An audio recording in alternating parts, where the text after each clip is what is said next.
Hello, my name is Anjali Gupta and I'm here to present a PPT on the desalting process. Desalting is basically a process through which the impurities is removed in a crude oil. So to understand the desalting process, first it is worthwhile to study the impurities in the crude oil. As we know, crude oil is predominantly a mixture of hydrocarbons. It contains non-hydrocarbons impurities also. Now, when we talk about impurities, we can classify these impurities into three parts. That is the salt-based impurities, the sediments and the water. The impurities can also be divided into two further parts, that is the oleophobic and oleophilic. Now when we talk about oleophobic, it is basically the impurities that are insoluble in oil. Oleophilic are the impurities that are soluble in oil. When we talk about further describing the oleophobic and oleophilic, we can broadly say that the oleophobic are basically the chlorides and sulfates. This can also be silt, sand, mud, iron oxide, iron sulfides, which are present in the oil and thus cause the uh, crude oil to deteriorate. On the other hand, the oleophilic impurities contains the sulfur compounds, the organometallic compounds, as well as the naphthenic acids. Now, we know that the like dissolves like, therefore these are more the organic compounds which are soluble in the oil, and these are the metals which are basically contains ions and thus they are oleophobic or they are insoluble in oil. The pre-treatment or desalting removes the oleophobic impurities. Now let's look at the definition of the desalting. So desalting is basically the removal of salts from crude oil. Desalting is a water washing operation performed initially at the production field and thereafter at the refinery site for additional crude oil cleanup, where the salt and water content specifications are even more rigid because of their negative effect in the downstream process due to scale formation, corrosion and catalyst deactivation. So when we talk about the impurities, the catalytic deactivation is the most severe problem that we have to deal with, as the catalysts that are used in the petroleum industries are very costly and thus we have to preserve this catalyst and to have to exploit them as much as possible. But due to these impurities, especially sulfur, what happens is the sulfur sticks at the surface of the catalyst and thus it makes the catalyst inefficient for the use in the petroleum industry. Also, desalting involves mixing heated crude oil with washing water using a mixed valve or static mixtures to ensure a proper contact between the crude oil and water, and thus passing it to a separating vessel where a proper separation between the aqueous and organic phases is achieved.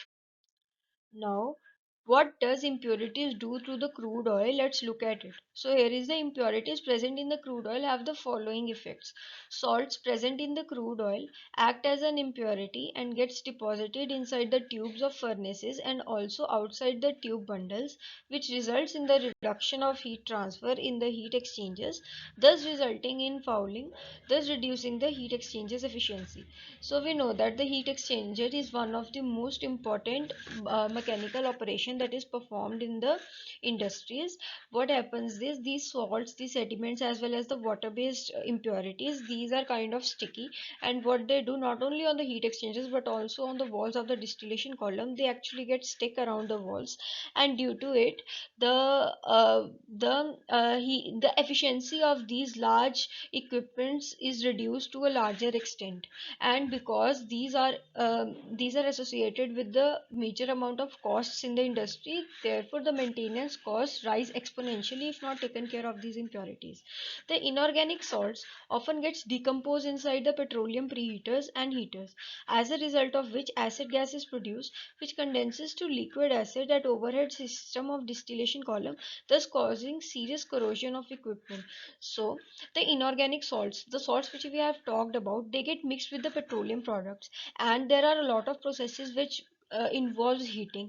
When we heat these, they form oxides in the presence of oxygen, and they increase the viscosity of the petroleum products, which not only leads to corrosion but also affects the flowing tendency of the petroleum products through pipelines, etc.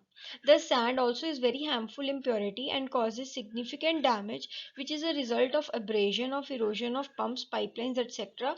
by the sand particles.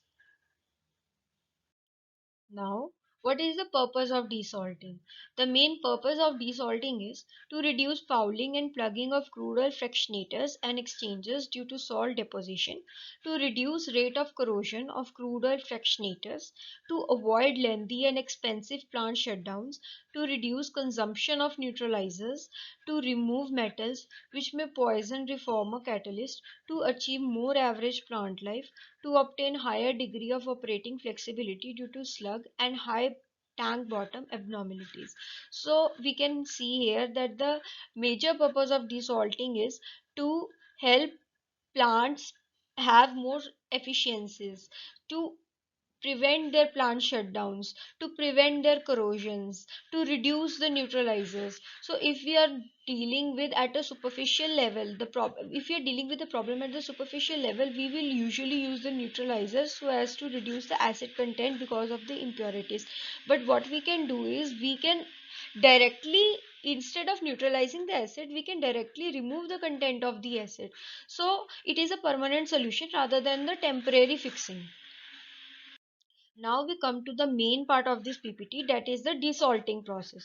So the basic principle is to wash the salt from the crude oil with water, diffusion of salt in water.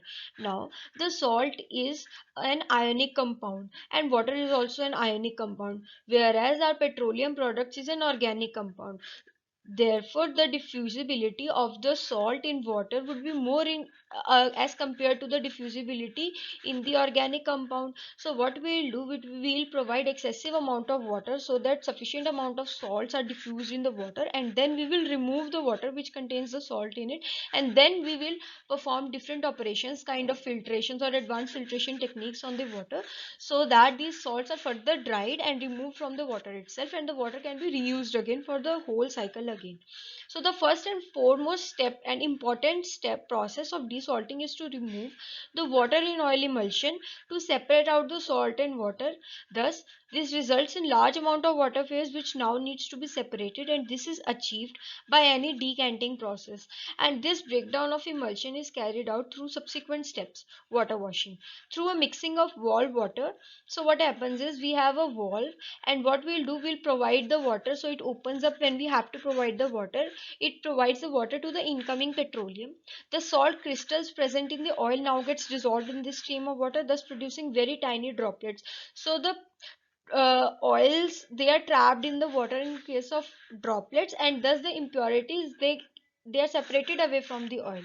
Then the heating is done. Because oil water separation is impeded from the viscosity and density of oil, therefore it is heated to a temperature within the range of 48.9 to 54.4 degrees Celsius.